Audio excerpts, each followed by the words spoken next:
રાજા વિશાળદેવ દરબાર ભરીને બેઠા છે, પણ સૌના બહુ ઉદાસ છે. આખાય દરબારમાં જાણે નિરાશાની ઘેરી છાયા ફરી વળી છે. રાજાની સામે રાજ જોશી ટીપણું પહોળ કરીને બેઠા છે. તે આંગળીના વેઢા પણ આંકડા માંડે છે. ને જોશીજી, આ વર્ષે વરસાદ નથી શું? મહારાજ, મને થાય છે કે કાઢવાની ઉચ્ચાતા મારી જીભ કપાઈ કેમ નથી જતી. સમજ્યો જોશીજી, હવે તમારે બોલવાની જરૂર નથી. એટલામાં બહારથી પોકાર આવે છે. અમને જીવાડો, અમે મારી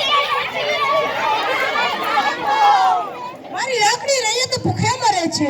હવે તો એક જ આશરો જગડુસાનો રહે છે. પ્રધાનજી તેમને તેડી લેવા કચ્છ ગયા છે. આજકાલમાં આવી જવા જોઈએ.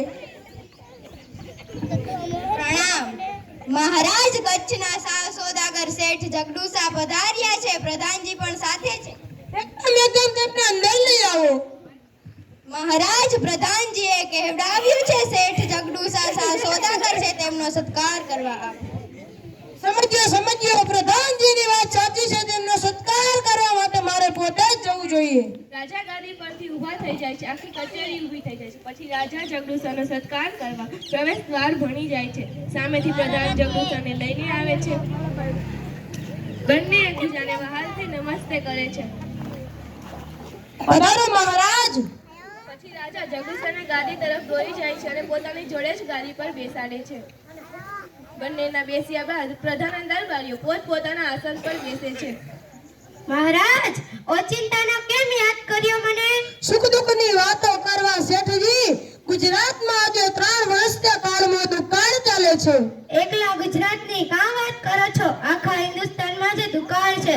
સિંધ, મેવાડ, માળવા, કાશી, ઠેઠ ગંધાર લોકો જે ભૂખે મરે છે અને પાનખરમાં પાંદડા ખરે તેમ ખરે છે. વખત એવો બારીક છે કે ભલ ભલાની લાજ જવાનો વખત છે. 7 ખોટના દીકરાના મોંમાંથી બાપ બટકુ રોટલો કાઢી ખાય છે. મુઠ્ઠી ધાન સારું મા બાપ છોકરાને વેચે છે. સી ખબર શું થવા બેઠું છે. રામજી રાખે તેમ રહેશું, પણ આવે વખતે રયતને ટકાવી રાખવી એ રાજ્યનો ધર્મ છે. આપ સાખા પ્રજાવત્સલ રાજાના મોંમાં આવા જ શબ્દો શોભે. મને એ સાંભળી બહુ આનંદ થાય છે.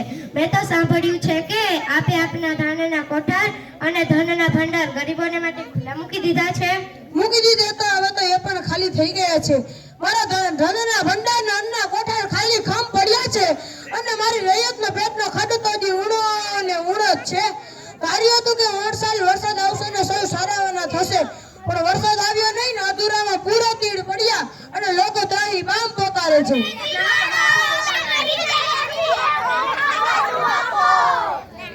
ભૂખ્યા ગળામાંથી પૂરો અવાજ પણ નીકળતો નથી. વસ્તીનું આ દુઃખ એ મારું દુઃખ, પણ મને કોઈ નિવારણનો રસ્તો મળ્યો નહીં. એવા વખતે હું મૂંઝાણો. એવા વખતે તમે યાદ આવ્યા. હું યાદ આવ્યો કેવી રીતે? મારે સાંભળવામાં આવ્યું છે કે પાટણમાં જગડુસાની માલિકીમાં કેટલીક અનાજોની વખારો છે. જગડુસાની માલિકીની અનાજની વખારો? મહારાજ, આપની કંઈક ભૂલ થાય છે. મારી માલિકીની અનાજની વખારો મેં પાટણ કે કોઈ શહેરમાં રાખી જ નથી. તો અમે સાંભળ્યું શું? કંઈક સમર્થન થયો છે મહારાજ, કારણ કે વખારો મારી ખરી ને. વખારો આપની છે છતાં આપની માલિકીમાં નથી એમ આપનું કહેવું છે? વાત એમ છે કે વખારો મારી છે એ વિશે કઈ શંકા નથી. એમાં રહેલું અનાજ એ અનાજ મારું નથી. એ અનાજ તમારું નથી તો તમે કોઈને દઈ દીધું છે? કોને દીધું? ક્યારે દીધું? હું તમને તેને મોં માંગ્યા દામ આપો. એ અનાજ મારું નથી એ નિશ્ચિત છે. મેં કોને દીધું અને ક્યારે દીધું એ જાણવું હોય તો એમ કરો ને. એ વખારો ખાલી તેની તપાસ કરાવવાના. કેવી રીતે ખબર પડશે? એમ જ ખબર પડશે. દરેકે દરેક વખારની અંદર ભીંતપત્ર પર તાંબાપત્રમાં લેખ લખાવી જડાવેલો છે. તેમાં તે અનાજના માલિકીના નામઠામ બધું જ લખેલું છે. ઠીક છે. હવે જો માલિકી પાસે જઈશ ને કહીશ સુકાર થશે તો મેં એક દાણા સાથે મોતી ગાડીને આપીશ, પણ મારા પર આટલી દયા કરે.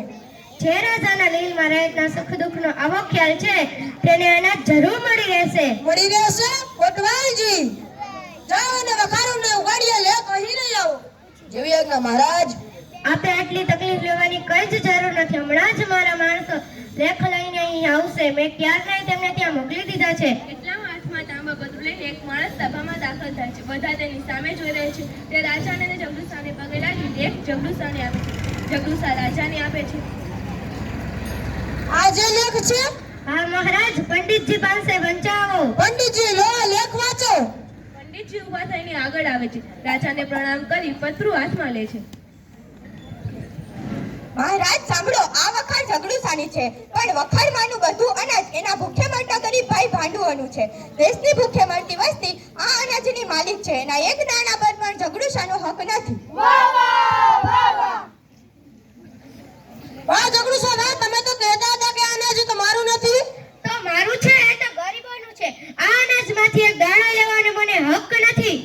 એટલામાં બીજો માણસ હાથમાં તાંબાપત્ર લઈને સભામાં દાખલ થાય છે. તે રાજાને અને ઝઘડુસાને પગે લાગી લેખ ઝઘડુસાને આપે છે. ઝઘડુસા રાજાને આપે છે. રાજા પંડિતને સોંપે છે.